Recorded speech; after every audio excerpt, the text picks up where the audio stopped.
Não é o pecador que vem a Deus para lhe pedir perdão.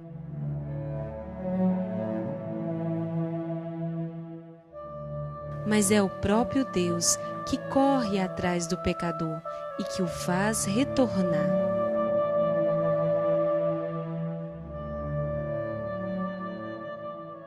Em pleno século XVIII, rico em figuras originais, nasce um personagem marcante e profundamente influente, que marcará os corações não por sua capacidade intelectual ou pelo seu poder, mas pela sua simplicidade e devoção. João Maria Vianney. O pequeno João Maria Vianney nasce em condições simples e rudes. Criado numa família católica, sua fé é profundamente marcada pela Revolução Francesa, que alterou o quadro político-social da França. A causa da Revolução estava no antigo sistema, uma monarquia absolutista, influenciados pelas ideias do Iluminismo, o Terceiro Estado, assim descrito, formado pelos trabalhadores, camponeses e burguesia, tomam o poder. O rei Luís XVI é morto sob a guilhotina e em 27 de novembro de 1790, a Assembleia Constituinte obriga todo o clero a prestar juramento na frente dos representantes do poder. Esses atos foram condenados por Roma. A maior parte dos padres recusa o juramento. Um grande número é massacrado ou deportado. A morte sobre a guilhotina é a medida para todos aqueles que não aceitaram se curvar diante do poder. Nesse contexto de terror e medo, nasce João Maria Vianney. Ele nasceu antes da Revolução Francesa e chegou aqui em Ars no final do século XIX, precisamente no ano de 1818. Ele foi pároco desta pequena cidade por 41 anos exatamente. Veio exercer seu ministério em uma região bem pobre e úmida. Ele foi enviado para Ars não por uma promoção, talvez porque diríamos que aqui, nessa pequena região, ele não faria nenhum mal. Ele que teve imensa dificuldade em seus estudos e enormes dificuldades para tornar-se padre. O jovem camponês, que nunca tinha frequentado a escola, gostaria de tornar-se padre. Com 20 anos, ele começa seus primeiros estudos. Mas, como seminarista, João Maria Vianney teve grandes dificuldades. Após muitos esforços, em 23 de junho de 1815, ele é ordenado padre. E em 1818 é nomeado pároco de uma pequena cidade de 230 habitantes, Ars, a 40 quilômetros de Lyon.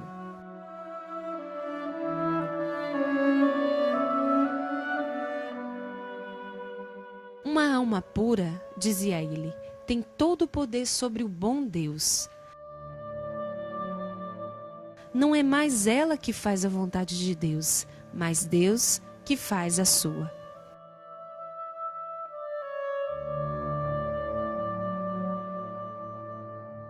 A chegada a Ars é marcada por um fato que ainda hoje é relembrado.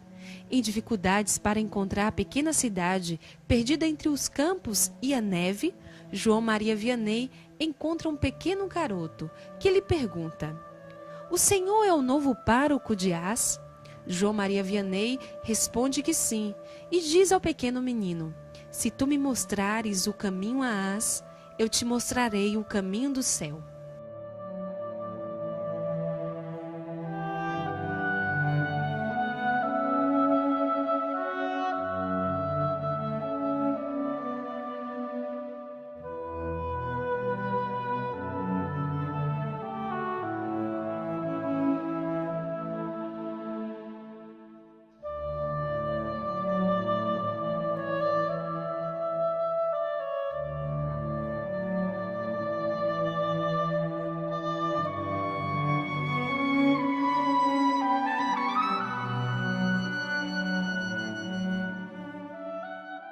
Ele vai se tornar o pároco de Ars, o patrono de todos os párocos.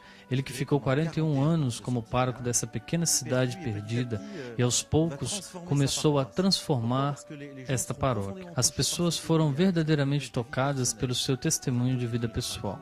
No primeiro momento, ele não tinha muita coisa a fazer a nível paroquial, então ele passava horas diante do Santo Sacramento, rezando, falando a Deus e se confiando a Ele.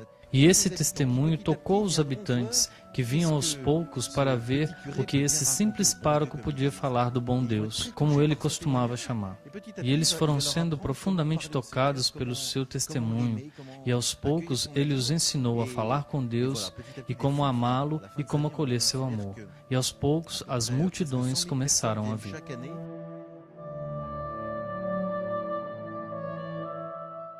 Quem chega a Ars pode encontrar os traços ainda deixados por este santo homem. Podemos conhecer um pouco da sua intimidade.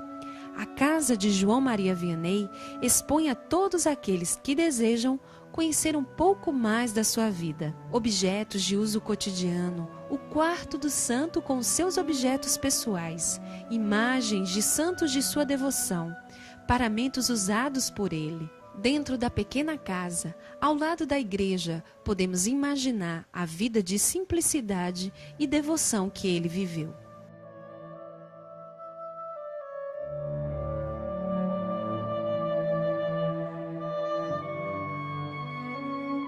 Não são nem as grandes ou as belas orações que o bom Deus olha.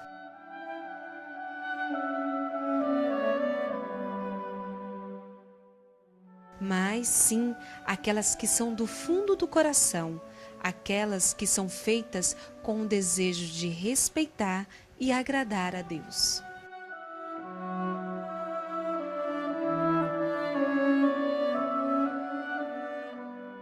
Rapidamente, sua reputação de confessor se espalha. Numerosos peregrinos vão a Ars. Dotado de uma claridade, ele adapta a sua linguagem e o tom de sua voz segundo a necessidade de cada pessoa que o solicita. No confessionário, onde ele passava uma grande parte do seu dia, ele aprendeu a conhecer a tormenta e as perturbações das almas. Nos últimos anos de sua vida, consideramos que perto de 100.000 pessoas vinham cada ano se confessar, porque muito rápido seu ministério de confessor tomou uma enorme proporção. Ele passava 15, 16, 17 horas por dia a confessar. Ele considerava que o homem tem necessidade de se liberar e ele, como padre, poderia dar essa libertação, dar a alegria de encontrar o Senhor verdadeiramente. Às vezes podemos pensar que ele confessava muito. Sim, ele confessava muito porque estava de tal maneira tomado pelo amor de Deus que percebia que a multidão que não havia acolhido esse amor não podia sentir esse amor gratuito de Deus. E ele estava pronto a passar horas para que as pessoas pudessem encontrar o Senhor de verdade e pudessem ter uma vida normal e serem felizes, ou seja, libertadas de todo o mal.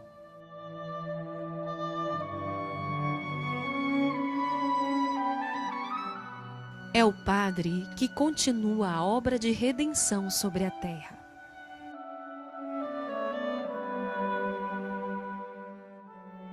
A vida de João Maria Vianney mistura oração e ação.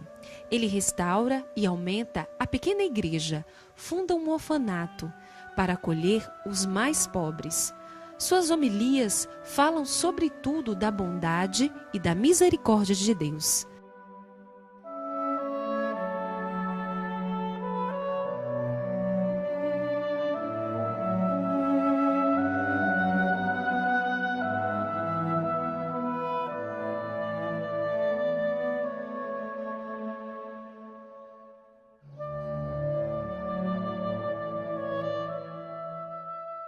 Quem vem a Ars encontra a pequena igreja onde João Maria Vianney exerceu seu ministério de padre, os altares que ele construiu em devoção à Virgem Maria, aos santos, e ainda podemos observar o púlpito onde ele ensinava.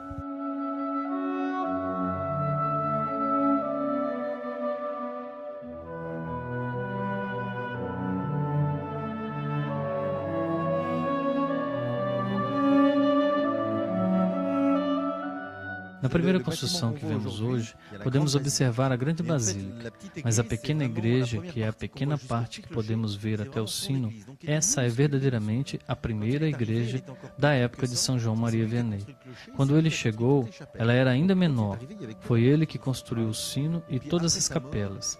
Quando ele chegou, havia somente a parte central, e depois da sua morte, construímos a basílica, que foi feita pelo arquiteto Bochon, um grande arquiteto da região, que se converteu graças ao santo pároco.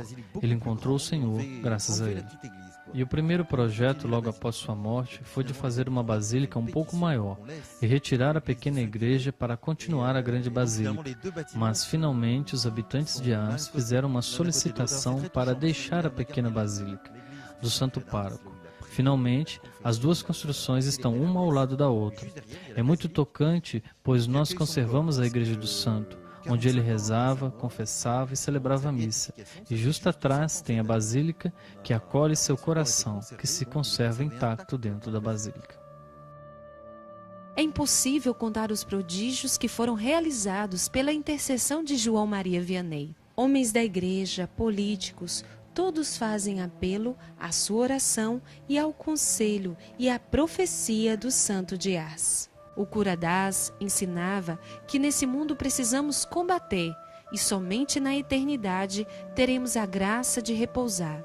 Esse combate que vivemos, explica ele, consiste em amar e esse amor é voltado à cruz.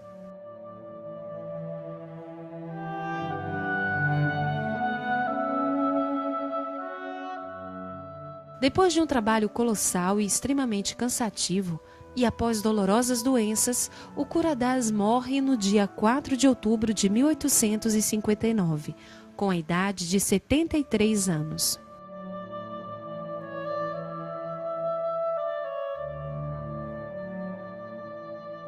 Canonizado e proclamado patrono de todos os párocos, ele permanece como um testemunho vivo do amor divino, daquele que se adapta e se doa sem limites para o cumprimento e a glória de cada criatura.